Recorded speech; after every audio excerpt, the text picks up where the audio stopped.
Hola, me llamo Luisa Salas, también conocida como Hola Lu, y soy artista, muralista y diseñadora gráfica. Mi trabajo es parte de exhibiciones alrededor del mundo y me ha llevado a colaborar con marcas como Samsung, Stella Artois y Spotify. Para mí, todo lo que necesitamos para expresarnos es saber quiénes somos realmente. Me apasiona seguir descubriendo quién es Lu mientras experimento con marcadores, pintura acrílica y herramientas digitales. Mis influencias vienen de la música, de lugares que he visitado, de mi vida cotidiana, pero especialmente del modernismo abstracto. Con base en esto, busco simplificar lo que es complejo a partir de composiciones minimalistas. En este proceso, fusiono el arte con el diseño. Mientras que el arte se basa en lo subjetivo y lo inesperado, el diseño nos dice que hay reglas que seguir para comunicar un mensaje con éxito.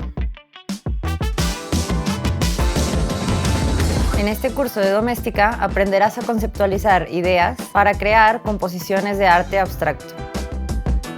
Como proyecto final harás una pieza pintada a mano con estilo modernista abstracto que podrás vender o usar como decoración personal.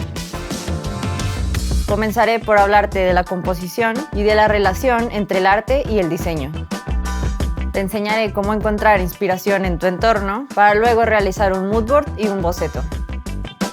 También verás cómo simplificar tus ideas y seleccionar la paleta de tu proyecto. Trazaremos nuestra composición en papel, jugaremos con los colores y te mostraré cómo aplico mi técnica de pintura. Haremos entonces los detalles finales de nuestra obra y veremos cómo fotografiarla. Por último, te daré consejos para la difusión de tu trabajo en redes sociales.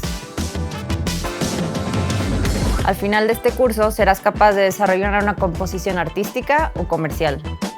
Para acompañarme vas a necesitar pintura acrílica, papel, pinceles y conocimientos básicos de Illustrator.